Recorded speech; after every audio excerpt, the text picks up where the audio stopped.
అత్యంత శక్తివంతమైన ఘట్టాలలో షణ్ముఖోత్పత్తి ఒకటి.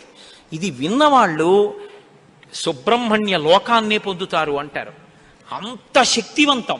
ఇది శ్రీరామాయణంలోనే అత్యంత శక్తివంతమైన పరమాద్భుతమైనటువంటి ఘట్టములలో ఒకటి.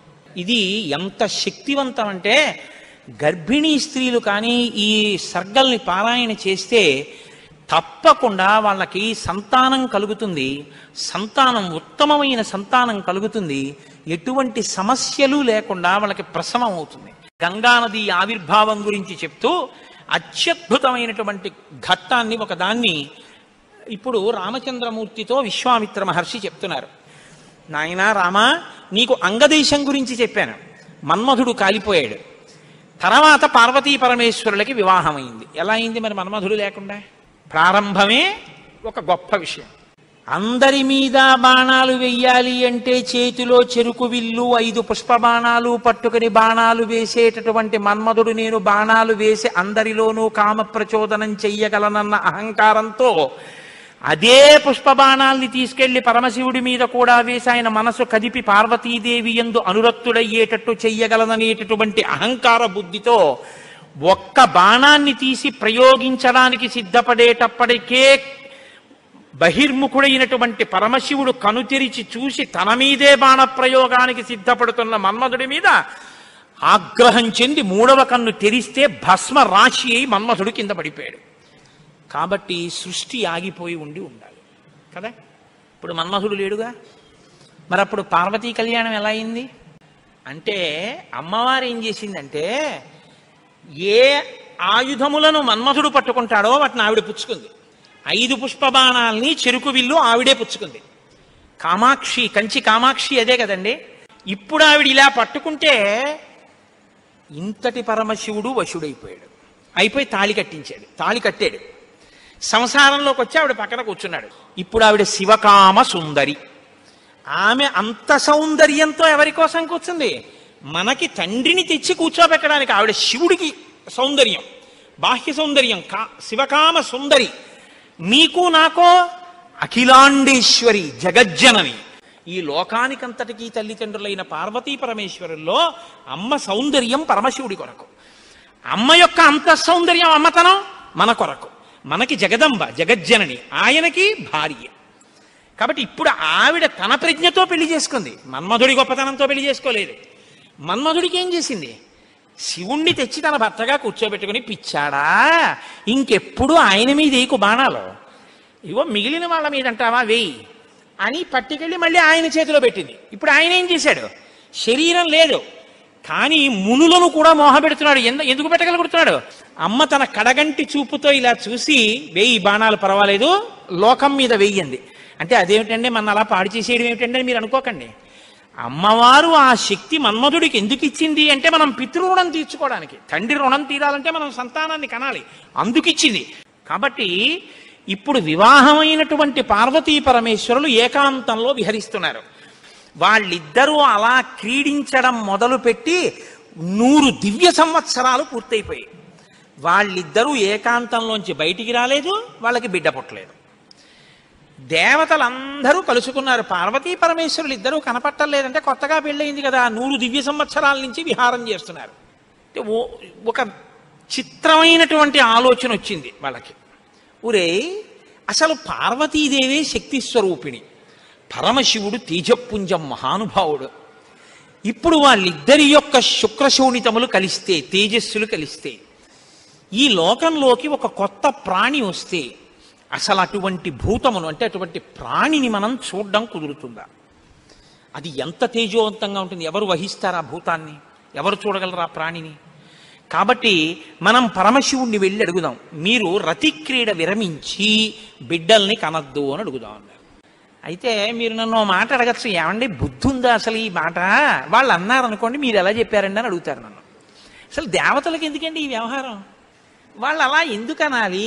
అలా అంటే మాత్రం దాన్ని మేము ఎలా అంగీకరించగలం ఈ విషయాన్ని? మీరు కంగారు పడిపోకుండా ఉండండి, నేను తర్వాత చెప్తాను ఎందుకు వస్తుందో. కాబట్టి ఇప్పుడు వాళ్ళందరూ కలిసి ఓ సమావేశం పెట్టుకున్నారు. నిజమే అంటే నిజమే. అందరూ కలిసి కైలాసానికి వెళ్ళారు. బయట నించుని పెద్ద కేకేశారు. ఏమని? ఓ దేవదేవ మహాదేవ, లోకమునకంతటికి రక్షించవలసిన వాడా అని కేకేశారు. వీళ్ళకి ఏం ఉపద్రవం వచ్చిందో అని ఆయన బయటకు వచ్చారు. ఆయన్ని చూడగానే వీళ్ళందరూ నేల మీద పడి నమస్కారం చేశారు. మహానుభావా, నీవు పార్వతీదేవితో కలిసి ఏకాంతంలో దివ్యక్రీడను అనుభవిస్తున్నావు. మీ ఇద్దరికి బిడ్డ పుడితే దుస్సహం, మేము తట్టుకోలేము. అందుకని నీ తేజస్సుని నీ తేజస్సులోకి అణిచేసేయి, ఆమెని ఆమె తేజస్సుని ఆమె తేజస్సులో అణిచివేయమను. మీ ఇద్దరూ ఒకరి పట్ల ఒకరు ఇటువంటి ఆభిముఖ్యం పొందకుండా తపస్సు చేసుకుంటూ కూర్చోండి అన్నారు. ఎంత అక్కర్లేని విషయం అనేది.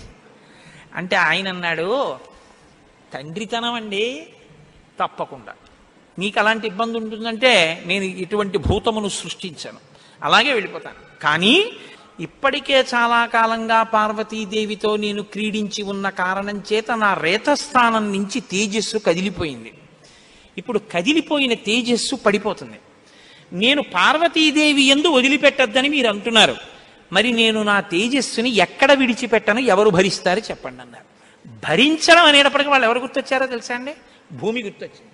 అన్నీ ఆవిడేగా భరిస్తుంది, పాపం ఆవిడే భరించాలి. అందుకని వాళ్ళందరూ కలిసి ముక్తకంఠంతో భూమిని చూపించారు. చూపించి ఈ భూమి భరిస్తుంది, దీని మీద వదిలేసేయండి. భూమి ఏమనాలి? అదేమిటయ్యా, ఆయన భార్య యందు ప్రవేశపెట్టబడవలసినటువంటి శివతేజస్సు నా మీద ఎలా విడిచిపెడతాడు? నేనెలా స్వీకరిస్తాను? భూకాంత, ఆమె స్త్రీ, భూదేవి నాలోకి ఎలా ప్రవేశిస్తుంది? శివవీర్యం దోషం అవుతుంది కదా, నేను పుచ్చుకోను అనాలి. ఆవిడ సంతోషించింది.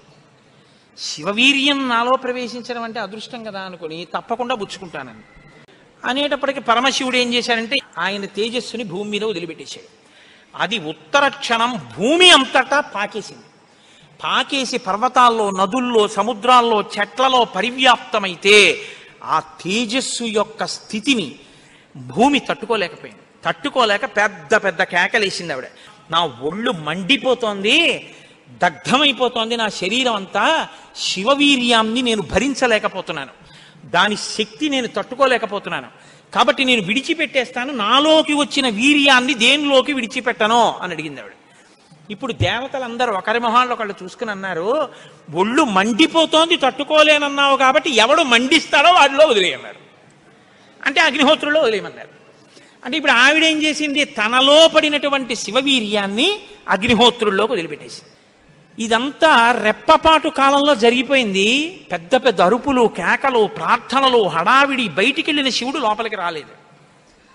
అమ్మవారికి అనుమానం వచ్చింది, ఏం జరిగింది అని. పార్వతీదేవి బయటికి వచ్చింది. బయటికి వచ్చి ఏం జరిగిందని అడిగింది. మేమందరం ఇలా ప్రార్థన చేశామమ్మా, మీ ఆయన తేజస్సు భూమిలోకి విడిచిపెట్టాడు, భూమి తట్టుకోలేక అగ్నిలోకి విడిచిపెట్టింది అంది. మీ ఇద్దరికీ సంతానం కలగకుండా తపస్సు చేసుకోమని కోరిక కోరామమ్మా అన్నారు. ఆవిడంది, ఏ ఆడదైనా అమ్మ కావద్దంటే ఒప్పుకుంటుందండి? ఎర్రబడిన కళ్ళతో అమ్మవారంది, అక్కరలేని విషయంలో జోక్యం చేసుకున్నారు. మీరు చెప్పకూడని మాట చెప్పారు. నన్ను తల్లిని కావద్దు అని శాసించారు. నాకు బిడ్డలు పుట్టకూడదు అని వరం అడిగారు. నాయందు ప్రవేశపెట్టబడవలసినటువంటి శివవీర్యాన్ని భూకాంత యందు ప్రవేశపెట్టారు. కాబట్టి నేను మీకు శాపం ఇస్తున్నాను, ఇక నుంచి మీ భార్యల వలన మీకిక సంతానము కలగకుండుగాక, ఇక నుంచి దేవతలకి సంతానం ఉండదు అంది. అందుకని ఏమండి, ఎప్పుడూ 33 కోట్లైనా ఇంకా పిల్లలు మనవలు ఉండరా అంటే ఉండరు. పార్వతీదేవి శాపం ఆగిపోయింది, దేవతల యొక్క సంతానం. ఇప్పుడు ఆవిడ భూమి వంక తిరిగింది. నువ్వు స్త్రీవి కదా, నా భర్త యొక్క తేజస్సుని నేను పట్టవలసింది నువ్వెలా పట్టుకున్నావు, నువ్వెలా స్వీకరించావు నా భర్త తేజస్సుని? ఆవిడ్ని శపించింది. నువ్వు ఒక్క రూపంతో ఉండవు, భూమి అని పిలవబడినా నీకు అనేకమైనటువంటి స్థితి కలుగుతుంది. ఒక చోట చౌటు నేల, ఒక చోట నల్ల నేల, ఒక చోట ఎడారి, ఒక చోట పంట పండే నేల. ఇలా నువ్వు రకరకాలుగా అయిపోతావు.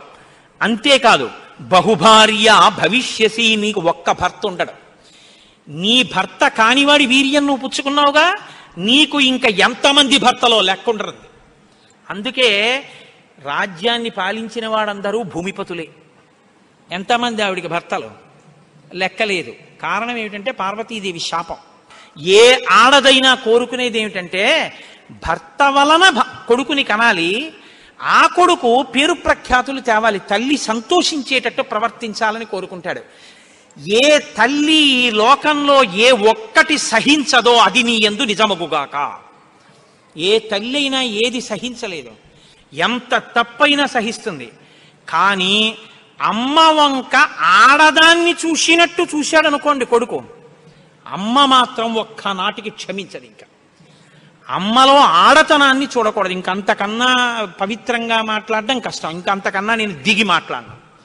కాబట్టి అమ్మతనాన్నే చూడాలంతే కొడుకు. కానీ నీ విషయంలో ఏమవుతుందో తెలుసా, నీ కొడుకులందరూ నీకు భర్తలు అవుతారు. అందుకే భూమిపతి పతే, ఆయన తర్వాత ఆయన కొడుకు, ఆయన భూమిపతి. ఎంత దారుణం అండి అది. ఒక ఆయన పరిపాలిస్తున్నాడు, ఆయన భూమిపతి, ఆయనకి కొడుకు పుట్టాడు. ఇప్పుడు భూమికి ఆయన ఏమవ్వాలి? కొడుకు. ఆ భూమిపతి వెళ్ళిపోయాడు, ఇప్పుడు ఈయనేమవుతాడు? ఈయన భూమిపతే, తన కొడుకు తనకి భర్త. ఇంతకన్నా దారుణమేముంది? ఇది పార్వతీదేవి శాపం. నాకు బిడ్డలు కలగకుండా చేశారు కాబట్టి మీరు ఈ శాపం అనుభవించండి అని వాళ్ళు లోపలికి వెళ్ళిపోయారు. ఇప్పుడు వీళ్ళందరూ ఇలా వేళ్ళు విరిచారు. ఒరే, అక్కర్లేని విషయంలో జోక్యం చేసుకున్నాను రా, ఎవడ్రా ఈ మాట చెప్పింది అసలు అన్నారు. వాడు ఉంటాడేమిటి ఇంక అక్కడ.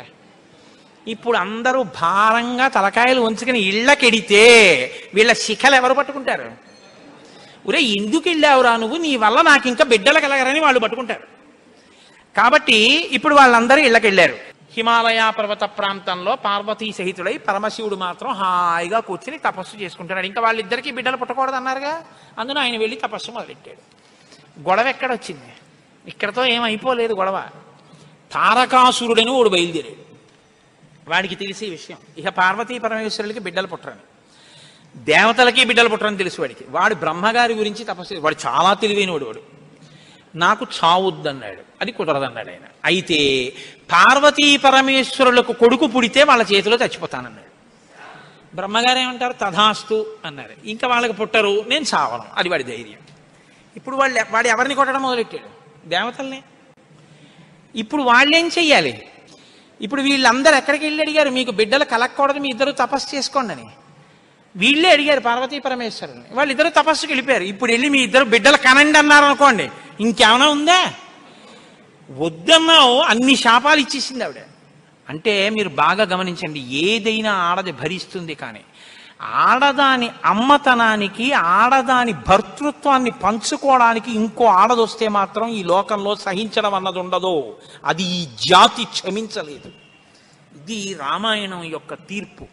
కాబట్టి ఇప్పుడు వీళ్ళు వెళ్ళి అడగలేరు పార్వతీ పరమేశ్వరుని. కొడుకు పుడితే తప్ప వీళ్ళకి బతుకులేదు. ఎందుకని? వీళ్ళని చాలా బాధ పెట్టేస్తున్నాడు తారకాసురుడు. కాబట్టి ఇప్పుడు ఏం చెయ్యాలో అర్థం కాక పార్వతీ పరమేశ్వరులను అడగలేక చతుర్ముఖ బ్రహ్మగారి దగ్గరికి వెళ్ళారు. వెళ్ళి, అయ్యా ఎలాగండి, పార్వతీ పరమేశ్వరులకు కొడుకు పుడితే తప్ప మేము రక్షింపబడం, ఇప్పుడు పుట్టే మార్గం ఏమైనా ఉందా అని అడిగారు. అడిగితే ఆయన అన్నారు, ఒరే, పార్వతీ పరమేశ్వరులకి ఇంక పిల్లాడు పుట్టడం అనేటటువంటి విషయాన్ని మీరు నేను ఇక వెళ్ళి అడగడం అన్న విషయం మర్చిపోండి. పోనీ మన దగ్గర శివుని యొక్క తేజస్సు ఉంది ఇంకాను. అగ్నిహోత్రుడు పుచ్చుకుని ఉంచాడుగా, అగ్నిహోత్రుల్లో ఉందిగా. అంటే యాపిల్ పండు ఫ్రిడ్జ్లో పెట్టుకున్నట్టు అగ్నిహోత్రుడి దగ్గర ఉంది అది. పోనీ దాన్ని తెచ్చి ఎవరిలోకైనా నిక్షేపిద్దామంటే మీ భార్యలు ఎవ్వరికీ పిల్లలు పుట్టరు, ఆవిడ శాపం ఉందిగా. పైగా ఆ శివవీర్యాన్ని భూకాంత పుచ్చుకుందనేగా అన్ని శాపాలు ఇచ్చింది. ఇప్పుడు దాన్ని తీసుకెళ్ళి ఇంకోళ్ళు ఎవరికన్నా ఇస్తామంటే ఎవరు మాత్రం పుచ్చుకుంటారు? ఏ ఆడది పుచ్చుకుంటుంది? పుచ్చుకుంటే కదా పిల్లలు పుట్టడం. పార్వతీదేవిని వెళ్ళి అడగలేము, పోనీ శివవీర్యం ఉందని ఇంకో స్త్రీలో ప్రవేశపెట్టలేము. ఎలా ఆలోచించి, ఆయన తక్కువడండి చతుర్ముఖ బ్రహ్మగారు అంటే. నేను అందుకే బ్రహ్మ నన్ను బ్రహ్మగారు అంటుంటాను. ఆయన సలహా లేకపోతే లోకం లేదు, మన ఉపన్యాసమే లేదు. ఆయన అన్నారు, హిమవత్ పర్వతం ఉందే, హిమవంతుడు, ఆయనకి 2 బిడ్డలు ఉన్నారు. పెద్దమ్మాయి పేరు గంగ, రెండో అమ్మాయి పార్వతి.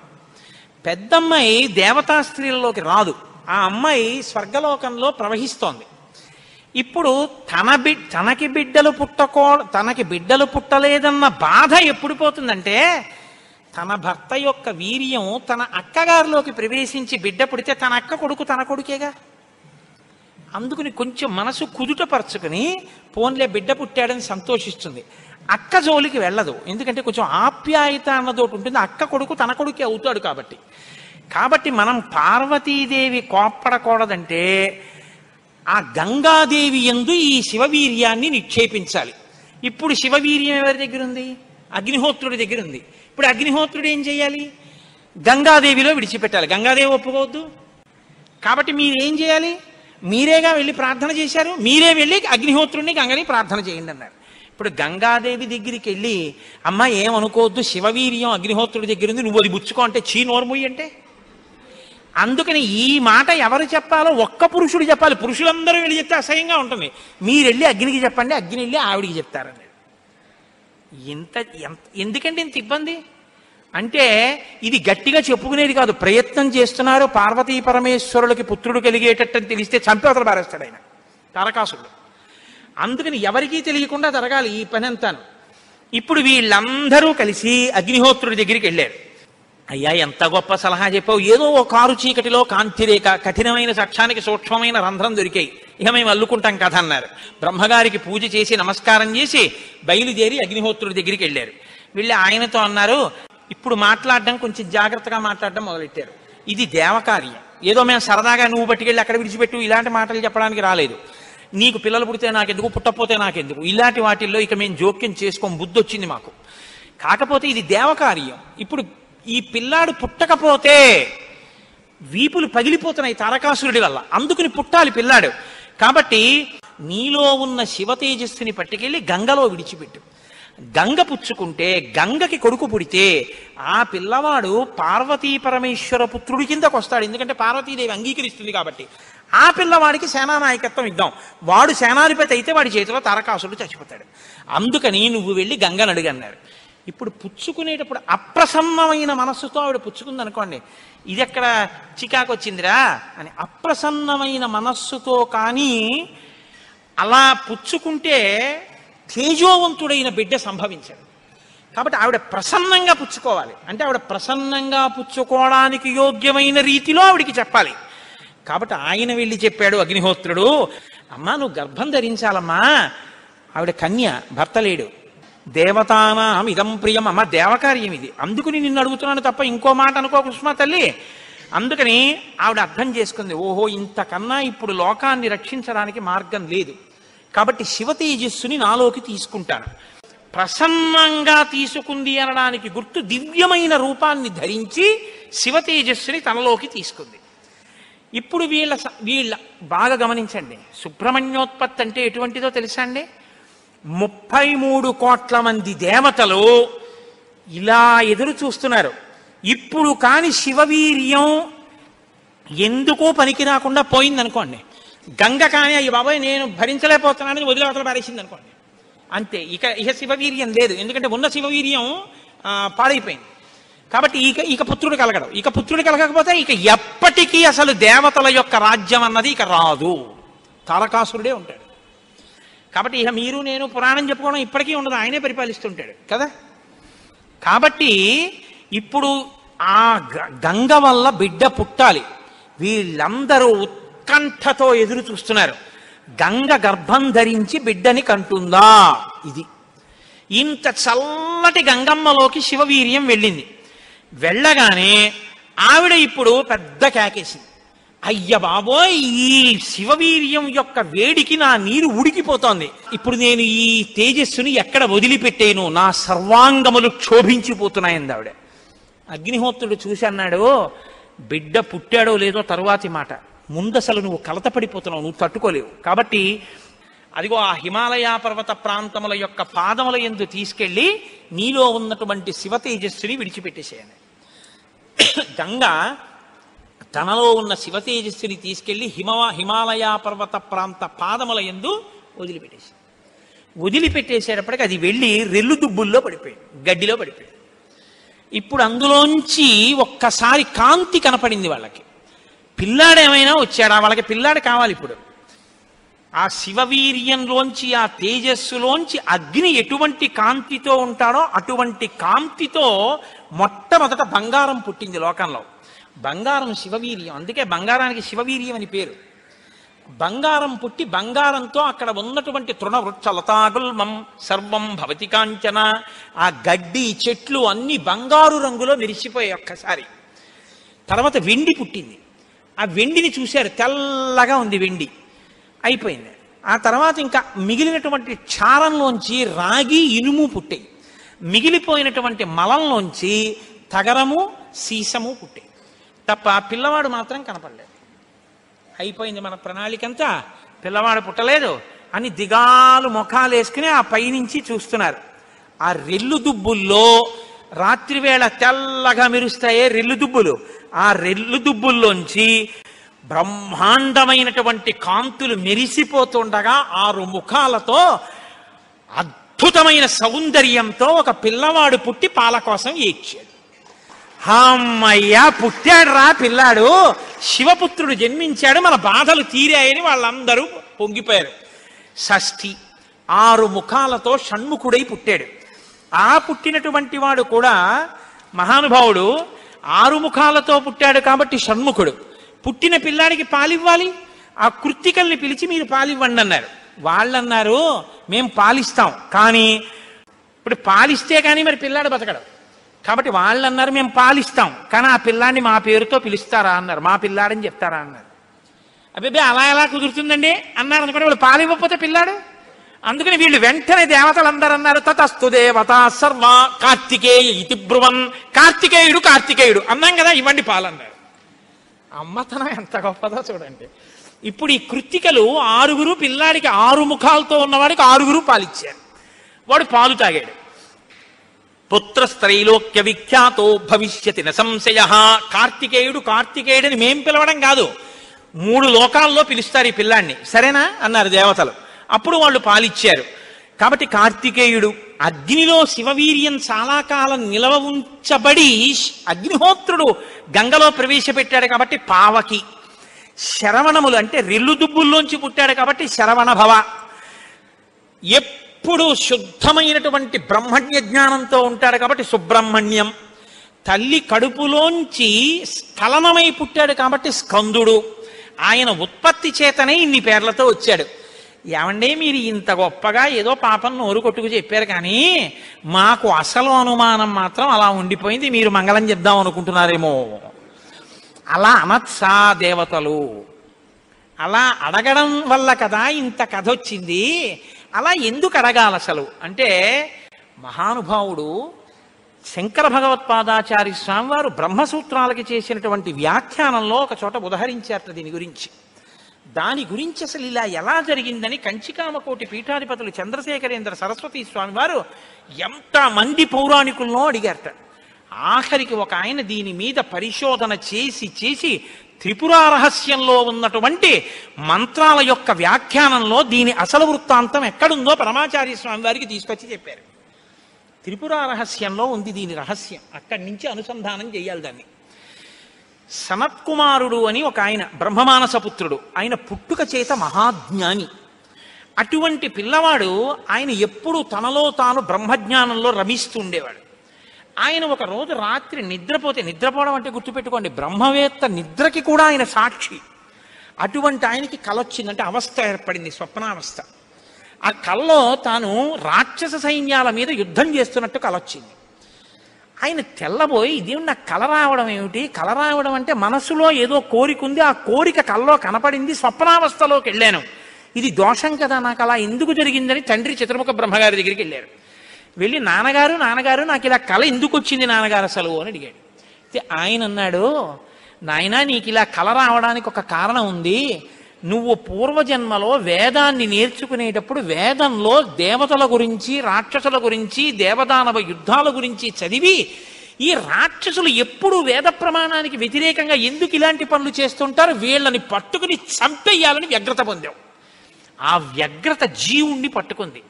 అది ఈ జన్మలో బ్రహ్మవేత్తవైనా నీకు ఆ వాసన ఉండిపోయింది. అది ఇప్పుడు కలగా వచ్చింది. అది తీరాలంటే నువ్వు దేవసేనకి అధిపతివి కావాలి. నువ్వు దేవసేనకి అధిపతివై రాక్షసుల్ని సంహరిస్తే ఆ కోరిక తీరుతుంది. అంటే నాన్నగారు నేను దేవాసేనాపతిని కావలసిందే ఆయన అన్నాడు చతుర్ముఖ బ్రహ్మగారు. వచ్చేసారు ఆయన, తన అనుష్ఠానంలో తనున్నారు. ఈలోగా పరమశివుడు ఒక సంకల్పం చేశాడు. పరమశివుడికి ఒకప్పుడు కోరిక పుట్టిందిట, నేను ఇప్పటిదాకా అన్ని విషయాలు చెప్పడం కానీ నేను ఓడిపోయిందన్నది లేదు ఎవరి దగ్గర. ఓడిపోవడం అంటే బయట వాళ్ళ దగ్గర ఓడిపోతే బాగుండదుగా. ఓడిపోవడం అనేటటువంటిది కూడా మనిషి జీవితంలో సన్మానంగా ఎప్పుడు మారుతుంది? పుత్రాదిచ్చేత్ పరాజయం. తన కొడుకు చేతిలో తాను ఓడిపోవాలి. తన కొడుకు చేతిలో తాను ఓడిపోవడం అంటే, ఉరే నేను ఈ శ్లోకానికి ఈ అర్థం ఇన్ని మాటలు చెప్పాను కానీ నా కొడుకు వచ్చి అకస్మాత్తుగా నాన్నగారు ఈ శ్లోకానికి ఈ అర్థం ఇలా కూడా వస్తుంది కదా అంటే నాకు ఎప్పుడూ రాలేదు ఈ ఆలోచన. ఎంత గొప్ప అర్థం చెప్పాడురా, ఇలా చూస్తే అసలు మొత్తం కథ మారిపోయింది, వీడికి ఎంత గొప్ప ఆలోచన వచ్చిందని నా కొడుకు ప్రజ్ఞ ముందు నేను తల వంచితే అది నాకు సన్మానం లాంటి ఓటమి. అలాంటి కొడుకు నా కడుపున పుడతాడా అనుకున్నట్ట పరమశివుడు కూడా ఒకానొకప్పుడు. ఇప్పుడు సనత్కుమారుల వారికి ఈ కోరిక, పరమశివుడికి ఆ కోరిక. ఒకానొకప్పుడు పరమశివుడు పార్వతీదేవి అసుర సంధ్య వేళలో ఈ భూమండలం అంతటా కూడా విహారం చేస్తారు. శ్రీశైల పర్వతం మీద దిగుతారు. భాగవతంలో చతుర్థ స్కందం అనుకుంటే అందులో చెప్తారు దీని గురించి. వాళ్ళిద్దరూ విహారం చేస్తుంటే సనత్కుమారుడు కనబడ్డారు. కనబడితే వాళ్ళకి ముచ్చటేసింది. బ్రహ్మవేత్త మహానుభావుడు బ్రహ్మజ్ఞాని, పలకరిద్దామని వృషభవాహనం మీద కిందికి దిగి దగ్గరికి వెళ్ళారు. ఆయన ఇలా చూశారు, చూసి తన పంతాన్ని చేసుకుంటున్నారు. ఇద్దరు అలా నిలబడ్డారు. ఆయన ఏం పలకరించలేదు. పలకరించకపోతే పరమశివుడు అన్నాడు, ఏమయ్యా, లోపల సంతోషించాడు ఇది బ్రహ్మవేత్త అంటేని, ఏమయ్యా ఇంతసేపటి నుంచి నించున్నావు, కనీసం నువ్వు పలకరించలేదు మమ్మల్ని అన్నారు. ఏంటి నువ్వు కొత్తగా కనపడ్డావు ఏమిటి? నాకు లోకమంతా నువ్వు తప్ప ఇంకోటి కనపడితేగా, నువ్వే కనపడుతున్నది. బ్రహ్మవేత్తకి ఏం కనపడుతుందండి? విశ్వం కనపడదు, విశ్వనాథుడు కనపడతాడు. లోకం కనపడదు, లోకేశ్వరుడు కనపడతాడు. కాబట్టి నాకు కనపడుతున్నదే నువ్వు, ఇవాళ కొత్తగా కనపడ్డావు ఏమిటి? నాకు ఎప్పుడు నువ్వేగా కనపడదు, కొత్తదనం ఏముంది, అందుకని అలా కూర్చున్నాను అన్నాడు. లేచి నిలబడి మాట్లాడకుండా అలా మాట్లాడితే శపిస్తాను తెలుసా అన్నాడు. శపిస్తే ఏమవుతుంది స్వామి? దేహానికి ఏమైనా బాధ కలుగుతుంది. అది నేనైతేగా, నేను ఆత్మని. ఆత్మకి శాపం ఏముంటుంది? ఆత్మయే నేను, నేనే నువ్వు, ఉన్నది ఒక్కటే, దానికి శాపం లేదు స్వామి, అందులో నా భయం లేదన్నారు. ఓహో, ఏమి ద్వంద్వాతీతుడు రా మహానుభావ, ఇది బ్రహ్మజ్ఞానం అంటే. కాబట్టి నిన్ను చూసి నేను మురిసిపోతున్నాను, నీకేదైనా వరం ఇస్తాను పుచ్చుకో అన్నారు. ఆయన అన్నారు, వరం ఇస్తావా? మళ్ళీ ఇదో మోహం, వరం ఇవ్వడం శాపం ఇవ్వడం ఏమిటి ద్వంద్వాలు? నాకేం అక్కర్లేదు, నీకేమైనా కావాలా నేను ఇస్తానన్నారు. అంటే పరమశివుడు అన్నాడు, ఈ మాట నీతో అనిపించడం కోసమే ఇంతసేపు నించున్నాడు. నీలాంటి కొడుకు కావాలి, నువ్వు నాకు కొడుకు అవుతావా అన్నారు. అంటే సనత్కుమారుడు అన్నాడు, నీకే కొడుకునవుతానన్నాడు. అంటే పార్వతీదేవి అంది, ఏమిటి అంత దీర్ఘం ఇస్తున్నావు? నీకే కొడుకునవుతానంటా ఏమిటి? నీకే కొడుకునంటే నాకు కొడుకువే అంది. అదొక్కటి అడక్కమ్మా అన్నాడు. అదేమయ్యా, అదేమిటి? నీలాంటి కొడుకు పుడుతుంటే నా కడుపున పుట్టకపోవడం ఏమిటి? అమ్మా, ఎంత పార్వతీదేవివైనా తల్లి, నేను ఒక కడుపున పుట్టడం అంటే అమ్మా, తల కింద పెట్టి కాళ్ళు పైకి పెట్టి 9 నెలలు అమ్మ కడుపులో పడుకుని యోని ద్వారంలోంచి బయటికి రాలేనమ్మా. శివకుమారుడిగా పుడతాను, నీకు కుమారుణ్ణే తప్ప అమ్మా నీ కడుపున మాత్రం పుట్టనన్నా. అంటే ఆవిడ చిన్న బుచ్చుకుంది. అయ్యయ్యో, నేను కూడా కలిసి అడగకపోవడం వల్ల వచ్చింది, కానీ నా కోరిక నువ్వు ఇంకొకలా తీర్చాలంది ఆవిడ. ఎలా తీర్చనమ్మా అని అడిగారు. నేను ఒకానొకప్పుడు పరమశివుడు భస్మాసురుడు పరమశివుడి గురించి తపస్సు చేసి వరములు పొందాడు. నేను ఎవరి తల మీద చెయ్యి పెడితే ఆయన భస్మం అయిపోవాలని పరమశివుడు వరం ఇచ్చాడు. నీ మీదే పరీక్ష చేస్తానని పరమశివుడు వెంటబడ్డాడు. పరమశివుడు ఏదో ఒక హేళ, ఆయన ఒక చాలా విచిత్రంగా ప్రవర్తిస్తూ ఉంటాడు. లోకానికి ఒక పాఠం చెప్పడం కోసం ఉసుమండి చేతకాని వాడయ్యని మీరు అనుకోకూడదు. ఇప్పుడు నేను మళ్ళీ శివమహాపురాణానికి అంతటికి వ్యాఖ్యానం ఎక్కడ చేయను. కాబట్టి ఆయన పరిగెడుతున్నట్టు నటించాడు. ఆయన పరిగెడుతున్నట్టు నటిస్తే నేను వెంటబడి చంపితే బాగుండదు. భర్త పరిగెడుతున్నట్టుంటే నే కాసేపు కనపడకుండా ఉంటే పోతుందని ఆవిడేం చేసిందంటే తన శరీరాన్ని నీటిగా మార్చి ఒక సరోవరం కింద మారిపోయింది. అదే శరవణ తటాకం. ఆ శరవణ తటాకం హిమవత్ పర్వత ప్రాంతంలో ఉంది. నువ్వు నా కడుపున పుట్టకపోయినా ఆఖరణ పుట్టేటప్పుడు మాత్రం ఆ శరవణ తటాకం దగ్గర నుంచి పుట్టాలి. నీ మంత్రం కూడా ఆ తటాకం నా పేరు మీదే ఉండాలి. అందుకే ఆయన మంత్రం శరవణ భవ సుబ్రహ్మణ్యుడికి. అంటే ఆయన అన్నాడు, అమ్మ తప్పకుండా, అలా నేను పరమశివుని యొక్క తేజస్సు చేత నీ తటాకంలోంచి పుడతాను. పంచభూతాత్మకం పరమశివ లక్షణం కదా. అందుకని పృథివీస్వరూపంగా, అగ్నిస్వరూపంగా, వాయుస్వరూపంగా, జలస్వరూపంగా, ఆకాశస్వరూపంగా 5 స్వరూపాలతో పార్వతీ పరమేశ్వర సమాగమ స్వరూపంగా శివశక్తుల యొక్క సమ్మేళనానికి పుట్టినటువంటి మెరుపు తీగల లోకంలో బ్రహ్మజ్ఞానాన్ని బోధ చెయ్యడం కోసమని దేవసేనాపతిని కావడం కోసం, రాక్షస సంహారం చెయ్యడం కోసం మీకు పుత్రుడిగా పుడతానమ్మా అని సనత్కుమారుల వారు పరమశివుడికి వరం ఇచ్చారు. అందుకని ఆ వరం నెరవేరాలంటే పార్వతీ పరమేశ్వర సమాగమం జరిగి పార్వతీదేవిలోకి వెళ్ళకూడదు తేజస్సు. దేవతల సంఖ్య కూడా అనంతంగా పెరిగిపోతే రేపొద్దున్న ఉపాసనలు కష్టం అవుతాయి. అందుకని నాటకీయ సన్నివేశం సృష్టింపబడాలంటే దేవతలు వెళ్ళి ప్రార్థన చేయాలి. ప్రార్థన చేసి శివతేజస్సు భూమి మీద పడాలి. అది అగ్నిహోత్రంలోకి వెళ్ళాలి. ఇది పంచభూతాత్మకమై ఆయన షణ్ముఖ స్వరూపంతో పైకి రావాలి. వచ్చి స్వామి అని పేరు పెట్టుకోవాలి. స్వామి అన్న పేరు కేవలం సుబ్రహ్మణ్యుడిది. మనం వెంకటేశ్వర స్వామి అంటాం, మంచిదే, నేను తప్పని నేను అంటలేదు. కానీ ఒక్క స్వామి అంటే మాత్రం సుబ్రహ్మణ్యుడే. ఎక్కడెక్కడ సుబ్రహ్మణ్యుడి పేరు చెప్తామో, ఎక్కడెక్కడ తలుచుకుంటామో అక్కడక్కడ సంతానమునకు ఏ విధమైన ప్రమాదం రాదు. సుబ్రహ్మణ్యుడికి నమస్కారం చేస్తే కుజగ్రహ దోషం కూడా ఉపశమిస్తుంది. ఎక్కడెక్కడ షణ్ముఖుణ్ణి ఆరాధన చేస్తారో అక్కడ ఐశ్వర్యం పరిడవిల్లుతుంది. పక్కన ఉన్నటువంటి తమిళ దేశం, ద్రవిడ దేశంలో అంత ఐశ్వర్యం వచ్చింది, అన్ని పరిశ్రమలు వచ్చాయంటే కారణం ఏమిటో తెలుసా అండి? సుబ్రహ్మణ్యారాధన. వాళ్ళు విపరీతమైన సుబ్రహ్మణ్యారాధనం చేస్తారు.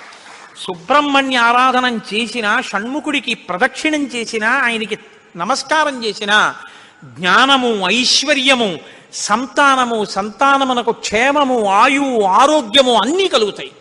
అంత శక్తివంతమైనటువంటి సర్గ ఈ షణ్ముఖోత్పత్తి సర్గ.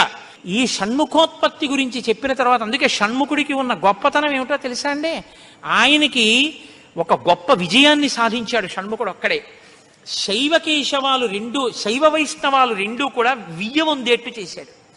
శ్రీవల్లి, దేవసేన ఇద్దరు శ్రీ మహావిష్ణువు యొక్క కుమార్తెలు.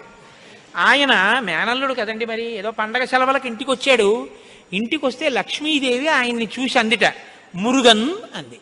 మురుగన్ అంటే మేనల్లుడు అని. మరుమగన్ అన్నట్టు విష్ణువు. మరుమగన్ అంటే చాలా అందగాడు అన్నట్టు. ఇద్దరు అలా అనుకోవడం ఎందుకో తెలుసా అండి? మన పిల్లలకు బాగుంటాడు. వల్లి, దేవసేన ఇద్దరిని ఇచ్చి సుబ్రహ్మణ్యేశ్వర స్వామి వారికి కళ్యాణం చేశారు. వల్లి, దేవసేన ఇద్దరిని తనకి భార్యలుగా చేసుకున్నాడు కాబట్టి శైవ వైష్ణవాలు రెండు సుబ్రహ్మణ్యుడి వల్లే వియ్యం ఉంది. అంతటి మహానుభావుడు ఆయన. మహాజ్ఞాని, యుక్తకేశుడై గుండుతో గోచి పెట్టుకుని నిలబడి ఉంటాడు. అందుకే సుబ్రహ్మణ్య క్షేత్రాల్లో స్వామి వలయలో అలా నిలబడి ఉంటాడు. ఆయన ప్రణవానికి అర్థం చెప్తే పరమశివుడంతటి వాడు తెల్లబోయి, ఎంత గొప్పగా చెప్పావురా అన్నట్టు. నాన్నగారు అలా అంటే కుదరదు, ఇది ప్రణవ రహస్యోపదేశం కదా, మీరు కూడా మడి కట్టుకుని వచ్చి శిష్యుడిగా కూర్చోండి చెప్తానన్నట్టు. ఒరే ఎంత బాగా చెప్పావురా అని వచ్చి కూర్చుని విన్నట్ట. శివుడంతటి వాడు ఇంత బాగా చెప్పగలిగిన కొడుకు పుట్టాలని కదా కోరుకున్నాడు. ఆత్మాదిచ్చేత్ పుత్రాదిచ్చేత్ పరాజయం. తండ్రి గారికి ఆ కోరిక తీరిందటువంటి బ్రహ్మజ్ఞాని పుట్టాడు. ఆయనే తరువాతి కాలంలో కేవలం పాలు తాగి పెద్దవాడైపోయాడు అంతే. అయిపోగానే ఆయన్ని దేవసేనకి తీసుకొచ్చి పట్టాభిషేకం చేసేశారు. సేనాధిపతి అయిపోయాడు. తారకాసుర సంహారం చేశాడు. దేవతలందరూ సంతోషించారు. అమ్మ అందమంతా మూర్తీభవించి ఉంటుంది. అందుకే ఇంతంత బుగ్గలు, ఎర్రటి మనిషి, ఆహారాలు, చిన్న పట్టుబట్ట, ఎప్పుడు అమ్మ శక్తి అంతా చేతిలో శూలంగా పట్టుకుని ఆ కుక్కుట ధ్వజం, ఆ నెమలి మీద కూర్చుంటే ముద్దులు మూట కడుతూ ఎంత అందంగా ఉంటాడో. అందుకే సుబ్రహ్మణ్యేశ్వర స్వామి వారి యొక్క మూర్తి వంక అదే పనిగా చూసినా కూడా సత్సంతానం కలుగుతుంది. అంతటి మహానుభావుడు సుబ్రహ్మణ్యుడు. ప్రత్యేకించి ఏ కారణం చేతనైనా గర్భం నిలవక బాధపడుతున్న వాళ్ళు, గర్భిణి అయినప్పటికీ కడుపున ఎటువంటి బిడ్డలు పుడతారో తెలియని వాళ్ళు, వాళ్ళ ఆయుర్దాయం బాగుండాలనుకున్న వాళ్ళు, సంతానం క్షేమంగా వృద్ధిలోకి రావాలనుకున్న వాళ్ళు రామాయణాంతర్గతమైన షణ్ముఖోత్పత్తిని విని తీరాలి. ఇది చెప్పడం కోసమే వాల్మీకి మహర్షి ఫలశ్రుతి చెప్తూ ఓ మాట చెప్పారు. ఎవరు ఈ షణ్ముఖోత్పత్తిని శ్రీరామాయణంలో వింటున్నారో వాళ్ళకి ఎటువంటి చిక్కులు ఉన్నా అన్ని చిక్కులు విడిపోయి అపారమైనటువంటి ధన సమృద్ధి కలుగుతుంది. 2, విశేషమైనటువంటి పుణ్యము స్కందోత్పత్తిని విన్నంత మాత్రం చేత కలుగుతుంది.